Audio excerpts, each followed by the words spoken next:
Kenaikan tarif listrik menuai protes dari banyak warga sebab tarif listrik naik hingga 2 kali lipat. Menurut perusahaan listrik negara tidak ada kenaikan tarif, namun tingginya tagihan listrik karena warga banyak bekerja dari rumah selama COVID-19. Masyarakat pun mengeluh karena pengeluaran membengkak sementara pendapatan menurun akibat keterbatasan dalam bekerja saat COVID-19. Pemirsa, belakangan ini masyarakat banyak yang kaget dengan kenaikan tarif listrik yang naiknya bisa mencapai 100%. Nah, saya akan mengajak Anda untuk melihat faktanya di lapangan seperti apa. Saat ini saya sudah berada di salah satu pemukiman yang terdapat di daerah Durensawit di Jakarta Timur. Saya sudah janjian dengan salah satu pemilik rumah yang ingin menjelaskan kenaikan yang dialami selama beberapa bulan terakhir ini. Nah, saya sudah berada di rumah Ibu Supartini. Assalamualaikum, Ibu. Ibu, kita mungkin bisa ngobrol di depan sini, Bu. Nah, jadi Ibu Supartini juga kalau kita lihat pemirsa, untuk listriknya sendiri masih menggunakan model yang lama, yaitu menggunakan meteran. Jadi menggunakan meteran ini kita juga secara sendiri dapat memantau berapa nantinya per kilowattnya dalam per bulan, dan kita juga dapat mengkalkulasikannya sendiri. Nah, Ibu Supartini, kita mungkin bisa duduk di sini, Bu, ya. Sebelumnya terima kasih waktunya untuk pemirsa TV One, Ibu sudah diberikan kesempatan untuk melihat pengalaman Ibu dalam membayar listrik. Ada kenaikan mungkin penggunaannya lebih panjang seperti AC, kipas angin, atau seperti apa? Sebelumnya gini Mas ya, sebelum ada COVID ini bayarnya segitu, tapi lampu apa segini kalau itu kan mati, di dapur juga mati. Jadi lampu kan bisa kita atur, terus AC juga diatur, tapi nggak separah yang ada COVID ini. Oke. Iya. Nah, untuk bulan kenaikan tertinggi di bulan apa, Ibu? Bulan.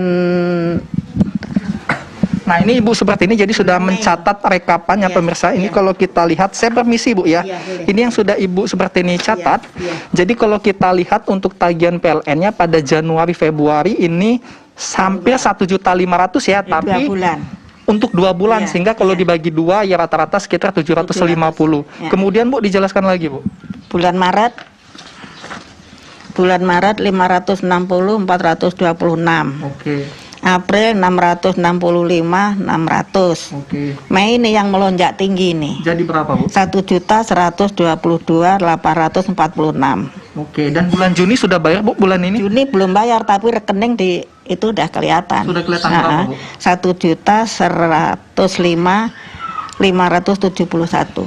Oke, berarti kalau kita lihat pemirsa, untuk kenaikan yang betul-betul melonjak tinggi terjadi pada bulan Mei dan bulan Juni ini, di mana ini kalau kita hitung bisa 100%, Bu, ya, dari sekitar rata-rata 600 jadi sekitar 1.200.000. Oke. Nah, sejauh ini Ibu bersama dengan keluarga sudah mendapat penjelasan, mungkin sudah datang ke PLN gitu untuk mencari tahu? Sudah, anak saya. Apa jawaban mereka, Bu? Ya jawabannya ya memang kenaikan begini harus dibayar, terus ya gimana sih, pokoknya jawabannya sana tuh nggak memuaskan gitu. Ya memang harus dibayar katanya gitu. Boleh umpamanya dicicil tapi bulan depan dibayar lagi gitu. Iya. Berarti solusinya kalaupun dicicil masuknya ketagihan bulan depan. Iya. Bulan depan ya. Iya. Baik. Nah, sekarang solusi Ibu bersama dengan keluarga dengan adanya kenaikan ini seperti apa? Artinya apakah tetap lebih berhemat atau seperti apa? Ya karena sudah naik ini, AC kalau nggak perlu juga nggak dipasang. Kalau perlu baru masang, malam juga suka dimatiin. Oke. Iya. Baik. Kemudian, Bu, kan pada intinya harus tetap membayar meskipun ada keringanan dengan menyicil. Lah, harapannya seperti apa, Bu? Karena kan tentu kenaikannya cukup signifikan. Iya. Harapannya apa, Bu? Ya harapannya kalau bisa ya maaf ya, harus seperti semula aja gitu. Dengan tagihan Ibu rata-rata di kisaran 500 sampai 600. Ya, 500. Inilah 500 sampai 600 gitu. 600 per Iya, bulan, ya? Iya. Oke. Sejauh ini berarti yang Ibu sampaikan kepada PLN sudah melakukan pengaduan, dan jawabannya ada ya? Bulan Mei ini. Oke. Berarti langkah selanjutnya tentunya Ibu tetap harus membayar, tidak ada pilihan lain ya? Iya. Baik. Daripada nggak bayar ntar dicabut, biasanya kan begitu. Baik. Kemudian harapannya, Bu, kepada pemerintah, mungkin pemerintah juga bisa mendengar suara rakyat langsung dengan kejadian yang ada di lapangan. Seperti apa, Bu? Ya maksud saya pemerintah tuh dengan adanya kenaikan ini biar mengerti lah, kita kan istilah rakyat kecil begitu. Ya bayarnya kalau bisa ya kayak semula aja gitu, nggak usah melonjak begitu, nggak usah. Baik. Iya. Terima kasih banyak Ibu waktunya untuk pemirsa TV One tentang ceritanya pengalaman juga yang ikut terdampak dengan adanya kenaikan listrik yang dapat dikatakan cukup mendadak dan cukup signifikan ini pemirsa.